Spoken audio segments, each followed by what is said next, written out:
Hey everyone, we're live and we're back. It's good to have you here. Today we've got a special guest. We've got Dave Marshall, and rather than tell you about himself, I'm going to let him talk about himself. It's what we're doing now is if you've not followed, we're on our second part in a series, the 4 E's, and the 4 E's of driving partner sourced revenue. And today we're actually talking about partner enablement. So Dave is a partner enablement specialist. And Dave, let's talk about you for a little bit. Tell us about yourself. What do you do? What are you interested in? What makes you famous? What makes me famous? Wow, what a question to start. Well, I'm a big cycling fan, so let's get that out of the way first of all. Yes. I'm a channel practitioner of around about 25 years, having worked in Dell, Jabra, Plantronics, Epson, Orange. So I know the channel sort of inside out. Right now, I'm working with 4 roles actually, and so I was very lucky to have a year off last year. And my consulting roles are with 4 companies, all very channel centric and one very cycling centric. So I'm managing to combine all of my passions into one route, really. So you've managed to connect cycling to the channel. I have. You'll see that through the presentation or through my conversation. So yes. So partner score is one of the first things that I got involved with, and partner score is a way of measuring the unmeasurable, really, that measuring the relationship with your channel partners. And we've got a number of accounts using that. In fact, I started it when I was working at Jabra. I'm also working for another company called Bemisco, which is a data cleansing company, a channel data cleansing company. And they do a great job of cleansing all this messy and unstructured data for companies and vendors specifically to get the data into their systems. I'm working with a fine chap called Andy Gilbert from Connection to Channels. And so Andy sort of got me in and helped me sort of structure some of my offering. And so I'm now part of his crew offering consultancy services on channel best practice, which, I'm passionate about channel stuff. And the last thing I'm doing is working with a company called Chavita. I'm hoping I'm started to say that right. I'm getting it wrong. It's a South African cycling clothing brand that's just entering the UK market. So I'm sort of bringing all of my channel experience to a new industry for me, actually, which is quite exciting. That is cool. Anytime you can start to apply your passions to things that you're expert in. I wish I could figure that out personally. One of my friends said, if you can do that, you'll never work a day in your life. And so that's the way I'm feeling right now, which is really good. That is really good because everyone's felt like they've worked, I'm sure. All right. So I was in a series of meetings this week, kind of an event with some of the large enterprise organizations and some of their channel chiefs. And it's funny that we're talking about partner enablement because I kid you not, almost every one of those sessions had something to do with partner enablement. And it was a couple of days of workshops and things like that. Even at the most sophisticated level of our industry, the organizations don't always have partner enablement nailed. So when we're talking about partner enablement, it means different things to different businesses. The place it starts is a different point. The place if there's a stopping point, it's different. When you're talking about partner enablement, what does it mean to you personally? How are you defining this? Well, for me personally, the ultimate measure of any partner enablement is the sales results, right? So if the partner's not selling the products, it doesn't matter how many clicks through your website they've been or through to the portal they've been. If they're not selling anything, all those clicks are irrelevant. So that's the ultimate measure of partner enablement. And that's typically when the problems start for most vendors, because what they find is that unless they can manage and measure that data quickly, that sales data quickly, they really haven't got a grip on the overall picture for their partner engagement. And so that's what I learned from my days at Dell, actually. Michael Dell back in the early days was saying, if you can't measure it, you can't manage it. And so that's why I became such a data focused geek, because he drummed into everyone in the company that you really need to be looking at the data and measuring it, and where you can, correlate data together. And so we'll talk about that when we start talking about sort of accreditations and certifications. But ultimately, the sales measure that you need to get right is the sales data. And if the data's coming in great and it gets into your systems fantastically quickly, then that's brilliant too. But most companies I've been speaking to these days are really companies that are still struggling with that, believe it or not. And they're still doing the data cleansing by hand. They've got someone in finance, or the account managers are doing it even worse. And so the cleansing of the data to get into the systems, I cannot stress enough, helps you to professionalize the whole model that you're offering with your partner programs. That's interesting. I think they all have, just about every one of us has really crappy data somewhere in our organizations that needs to be cleansed. Let me ask you a question about, with regards to enablement, is onboarding and enablement, or is onboarding part of enablement, do you think? God, you got me confused with that question. Onboarding is part of enablement. It's hard to know really, because you need to have a slick onboarding process for your partners. And if it's not slick, then partners tend to forget about your brand very quickly. So you really do need a slick onboarding process to make sure that partners are sticking to you. And not only that, one of the things I like to try and do with partner programs and portals is look for gamifying the whole process. So gamifying getting a deal in, gamifying doing some learning, gamifying, getting a new accreditation, post it on LinkedIn, and you really do start to get some really good traction when you can do that.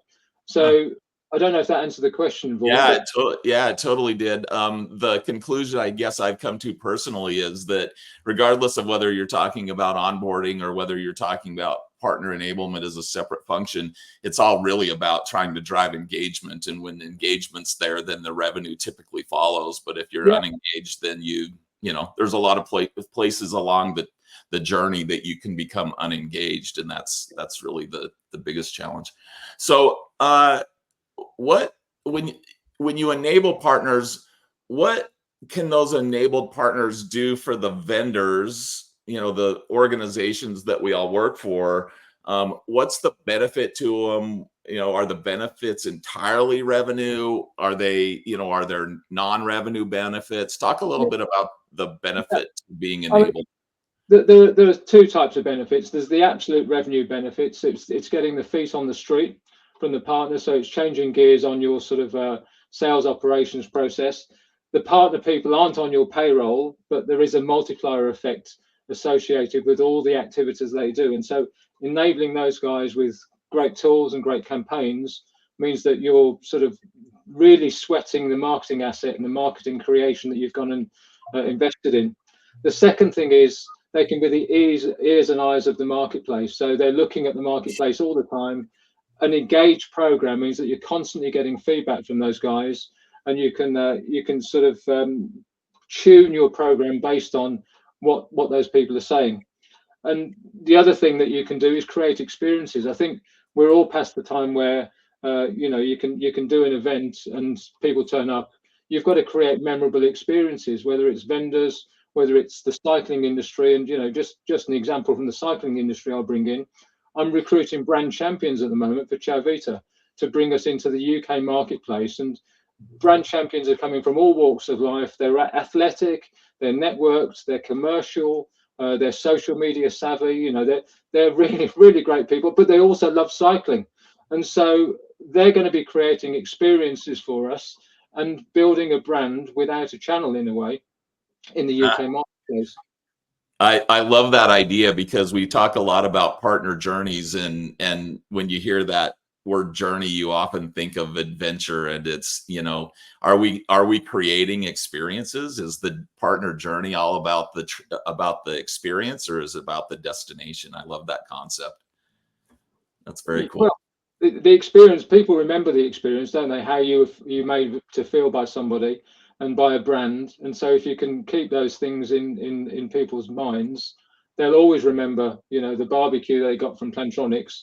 I say that one because my good friend Virginia Anderson said that all the time. If you know her, yeah, they always remember the barbecue they got from Plantronics because they sold, 6,000 headsets or something, because they do. And so that gives the brand a feel-good feeling, and it creates a sort of almost a love in a way. Yeah, that's true.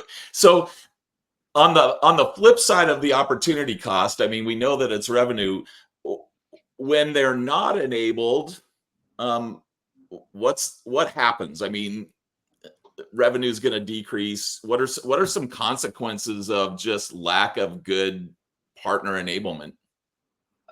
Well, the consequence of lack of good partner enablement is that you're not taking advantage of the multiplier effect of the channel, which means that all of that marketing investment that you've made is really going to waste. And so that's where you're starting to see mature companies hire partner enablement managers. And I suppose they're the modern day air traffic controllers for all this campaign materials that come from the marketing team that then have got to get into the channel partners. And so it's the enablement manager that makes sure that happens. And quite often, in the past, I've seen fantastic campaigns, but they're just not getting to the channels. And so that's what you really need to be sort of looking out for. And so that's a crucial role these days. And I see more and more companies are recruiting for partner enablement managers. It's a sign of a mature company. That's interesting. Now we have a really great comment from one of the listeners. What they've said is you need to understand why the partner is committing to you and why you are committing to the partner. If this is not aligned, you will struggle to get engagement. That conversation needs to take place before onboarding or enablement. Do you agree? Disagree? What do you think about that? Absolutely agree, and I don't know who that's coming from, but very insightful comment from whoever it is. Ultimately, you should be measuring the partner engagement all the time, and so really, when you're talking to partners, and through the other thing that I'm involved with Partner Score, means that you can constantly get a real-time pulse of how they're feeling about your relationship and about the partner program. And one of the things that vendors have, is they have KPIs up to the gunnels. They have KPIs for stock, KPIs for sales, KPIs for breadth, KPIs for new products. What they don't have KPIs for is the strength of the relationships. And more often than not, you'll see big deals coming in, and the account manager may not even know how that happened or why it happened. And so this gives you the ability to look at why that's happening, but also, I suppose it's a way of protecting your revenue, because it quite often vendors or resellers used to surprise me by jumping on me in a QBR and saying, leaving it to the last minute when the VP's there or when the CEO's there, and saying, well, why hasn't this been done? And it's like, well, you could have told us about this, a month ago, 2 months ago. Why have you saved it up to the QBR? And so that's where Partner Score can be your real-time sort of performance feedback tracker. And because of its unique features, it also enables two-way conversations. So everyone on a particular scorecard for a vendor can see all the comments coming in from all the people at the company. And in Xerox's use case, Xerox are a Partner Score customer globally.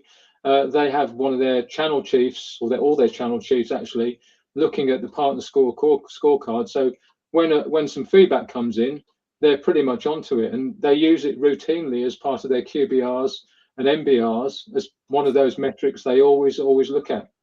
I really like that. The part of what you've just said that I seem to get involved with quite a lot, and that I like to ask people about, is the multiplier effect. When you get into that multiplier, you end up with a multiplier both on the revenue and on the profitability. With the organizations that you've seen, is there a standard? What's the off the shelf? I realize I'm going into what you Brits would say off-piste, but what do you see there? Or commercial confidentiality, we might call that as well. I suppose, I mean, if you made it generic and talked about product sets, you could look at, I don't know, video cameras versus headsets. and so video cameras are a whole lot more expensive, and so that you can then profile your partners by the types of products they're selling. And once you've profiled your partners, you can really understand the sort of service they need from you. So if they're a company that's selling lots of high-end, let's just call it high-end products, the sales managers or the account managers from that company might need some customized materials from the vendor promoting, those certain products. And, with Mind Matrix, that's, one of the things that can be done quite easily is customize materials, so that you've always got a personal approach to your vendors and your partner community from the vendor, but using the sales insight to really drive the engagement and the methodology for engagement. Yep. Hey, Dave, I 100% agree with what you just said, and that aligns with Lincoln's comment on partner sales enablement. And I would just slightly like to expand this topic. So from my perspective, when we look at the overarching partner enablement strategy, so that is going to revolve around three different things. First, technical enablement. The second is sales and marketing enablement. And the third piece, which is very crucial and often ignored, is people enablement, right? Yeah. And most of the time, when we see at vendors partner program or their partner enablement strategies, they are going to hit the wall after formulating a process around training enablement. So Dave, from your experience and perspective, how vendors can move past this stage and they can also start thinking about sales and marketing enablement as well as people enablement, which I think addresses Lincoln's comment as well. No, that's a good question, Nakesh, and good comment, Lincoln. Ultimately, what I've seen beyond trained partners and accreditations is that's a pretty important metric, actually, because what you see with trained partners and accredited partners is that they sell more. So the first thing you do is align your accreditations with your sellout data and your sales results, and you can see that fact. And typically, trained partners will sell 30% more than untrained partners. At least 30% plus, let's say. So that's the first metric to look at. The second metric to look at is the active campaigns that partners are using. And so if the partners are using campaigns from a box or campaign in a box type materials, and they're actually using them, you can see them in the marketplace, then you can use that metric to align with your sales results. And I suppose one of the biggest learnings for me, I think this was at Jabra, I had the luxury of working with an inside sales team. It was based at an agency called Outbound. I think Mark might be listening. An agency that co-located all those people that managed European calls for us at Jabra. And so you can't underestimate the power of the inside salesperson following up and animating your partner program. Because what they did was ultimately that each of them had a target to call 40 decision-making contacts in a reseller every single day. And so when you've got 400 calls going into your resellers every day, 400 completed calls, let's say, animating your partner programs, maybe it's a new deal, a new training, a new products, a new certification, all those things, then the power of the inside sales team is really, I suppose, underestimated. And I would say, if you've got an inside sales team, please use it to animate your partner sales program, because it's the best investment you could possibly make. Yeah, that's really important, actually. I think that you get these different areas within your organization, and what I see happening, especially with new channels, is people just kind of take their content that their direct sellers have available or that's laying around, and then they just give it to the channel sales guy and expect him to go get some work, get some deals, drive some revenue. But you've got so many different areas in your organization that are that need to be enabled separately with separate materials. When you look at those kind of key elements of that enablement strategy, what are the key elements of kind of setting up the strategy and formulating it so that you've got it covered for all the groups? I suppose it's making sure that you've got a seamless, slick relationship with the account managers and with the people involved, and making sure that your digital experience is matching your sort of relationship experience when it comes to the way your systems are working and way the way all the portals are working, and the way the documents are being delivered even. So you know, that's the tee up to make it easy. I mean, you've got to remember that most partners are probably selling products from about 30 vendors, maybe 20 vendors, I don't know. And if every vendor has got a partner portal, it gets very busy for them. So the best thing you can do is keep it simple. That's the very best thing you can do with your partner program, is absolutely keep it simple and drive engagement through gamifying in a way, because I think we could do more of that as a channel industry, making sure that you're gamifying the whole program, making sure you're awarding spot points, spot awards, you know, special prizes for just doing the things that they would be doing, and it encourages them to do it with you as a vendor rather than vendor A, vendor B, or vendor C. Yeah, that idea of simplicity in your enablement strategy is important. And we have a question about whether there's a difference in the geographies in terms of how you enable different regions and things like that. The simplicity is part of that, but how would you expand on that to just elaborate the differences in how you treat different regions? Differences in regions, I would say that you've got to look at the taxation things first. So when it comes to giving prizes and giving awards, if it's lower than 50 euros, I think you're fine. But if it's like a holiday in the Bahamas or something, then you've really got to be looking at the tax implications, because who pays the tax? Is it going to be the vendor, or does it have to go onto the account manager's head? In which case, the incentive to go to the Bahamas with a £2,000 tax bill isn't such a great incentive. So you need to be thinking about what you're offering. I suppose for most channel partner teams, I think they appreciate the content. I mean, you know, it's about being listened to. And so what you find with some of the tools that I'm using, like Partner Score, for example, partners really do appreciate being listened to. And you know, I'm going to bring cycling back in, because we're doing a pilot with Brompton at the moment. Brompton, an absolutely iconic cycling brand for the UK. You may have heard of Brompton over there, Vaughan, have you? Yep. Mm-hmm. Good. The fold-up bike, you know. But they're using it to look at their dealers, and to quote Will Butler Adams, the CEO, it's about sniffing out squiffy.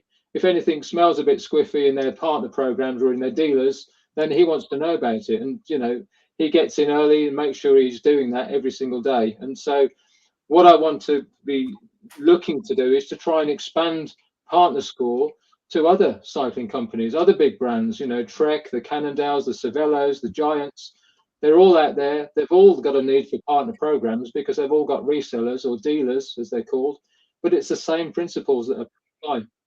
I think I'm going to have to start pulling out the word squiffy in all of my conversations when I get a chance. That's not one we hear in the US very often, and I love that word. Terrible British word.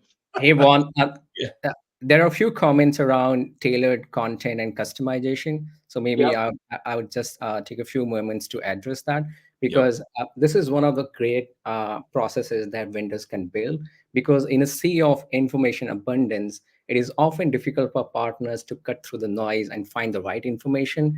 Thereby, having a tailored and clear communication strategy for your partners will help them find the right information at the right time. And it's quite easy to do so, because having a right tool like Mind Matrix and a process in the first place will enable your partners to orchestrate this tailored journey for them. Yeah, nothing makes different regions or different countries feel more alienated in your partner program than when everything comes in English when they speak a totally different language. Yes. Yeah. And sending one newsletter to all the partners across all the geo. all in English. All in English. Well, no, we know that doesn't work, right? So you know, you have got to do some customization, and customization based on local feelings about certain things and certain topics. And so you've got to absolutely do that before you get to hit the send button, I'm afraid. It's part of the work. Akash, what other questions do you have? I think one of the things, I mean, we talked about processes and tools. Maybe I think I would love to pick Dave's brain that what are the available tools from your experience and perspective that will help augmentate the or create a process around partner enablement? Well, I mean, I'm going to focus on two things. One is data, and so clean data, emphasized by clean data, because there are companies out there that can do it. Bemisco is one of them. Bemisco do a great job of cleaning the data, and it can get into your systems quickly.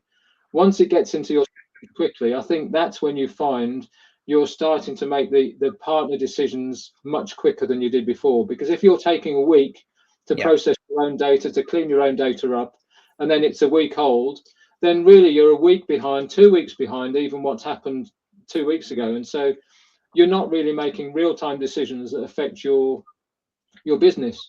The second thing you can do when you've got clean data is of course you can do the value add things. So when your teams aren't involved in cleaning the data, they can start looking at the data with a bit more curiosity, a bit more insight, and start to think, oh, wouldn't it be great if we had a PowerPoint that went straight out to the teams based on this sales data that they could use in their QBRs?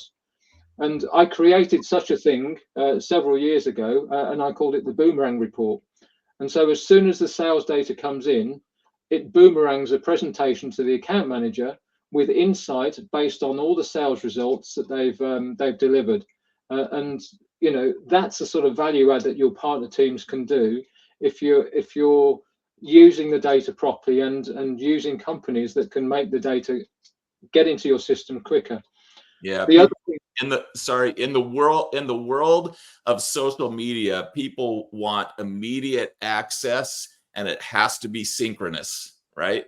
And what you're doing with that organization is trying to get the data as close to real time as you can and as synchronous as you possibly can. yeah, and that's absolutely possible with a, you know, less than a 24-hour turnaround. You can know what happened the day before pretty much. And so, you know, when you set your benchmarks on what does good look like in the early days, I mean, I was looking at companies like Cisco and Logitech, and, you know, they're getting data from thousands of partners in overnight, you know, pretty much. And Cisco were looking to get daily sellout reports from some of their biggest distributors. And so when I was at a company thinking about, oh, how often do we make this report requirement for our distributors, we hadn't even started asking them. So to then ask for daily reports is a bit of a stretch. And so I think we just went for weekly to start with. So you can go to weekly or monthly, but that's the choice. And as soon as you can start moving them to weekly, then you can start looking at raising the bar to daily. But it really does impress upon your sort of sales operations teams about the importance of using the data that you're getting in. There's masses of data out there. It's just got to be used. Let me ask you, we're sort of running out of time, and I have one big question that I want to ask you at the end. But when you're dealing with those reports and stuff, can you give me, I don't know, 3 example or 3 good KPIs that people should be looking at? A good KPI for your overall partner program is getting fast data into your systems. Are you using the POS data, I suppose, is the first question. The second question is, when it comes to your relationship KPI, are you measuring it? I bet you're probably not. I mean, maybe you're doing Net Promoter Score, maybe you're doing an annual partner survey, but partner score fits in between those two things, and it can really give you sort of real-time insight. And so those are the sort of 2 KPIs that I'd point to that are really important when it comes to animating your partner programs. I actually think that the partner NPS scoring is one of the biggest gaps in our industry. It's one that people don't do often enough. They don't understand the value of it often enough. And, you know, as a result of that, they don't entirely understand how they're performing with their partners. Exactly. And a single score really isn't meaningful. And what partner score does is measure the relationship on 7 metrics. And so whether it's mutually beneficial, whether the account manager is doing a good job, whether the partner's credible and doing what they say, whether it's mutually beneficial commercially, all those things are measured. And ultimately, you know, it gives you a much richer picture than a single number for an NPS score. And so I'd urge anyone that's doing NPS or annual surveys to have a look at, you know, what they're doing there, because there is a better way. And, you know, partner score it would be one of them. You know, we've got a number of big customers using it, and I'm seeing some great results, actually. Yeah, I do know why they use NPS. It's because that's for most CEOs, that's as far as they can understand. I mean, Well, maybe it's not quite like that, but anyway. So we've talked a lot about partner enablement. If this is the last question, if you're to give the listeners 3 key takeaways from this conversation, what would you nail them down to? Fast data, measure your relationships, and have fun in the business that you're doing. So if you can get a job where you can combine all of your passions, then get it and do it and have fun. That's Sweet and awesome. concise. We really appreciate you. Thank you, Dave. That's it for today. We thank Dave for his great insights. We thank you all for listening, and we'll see you next time. Take care, everyone. All right. Thanks, Thanks, everyone. How do we leave? There we go.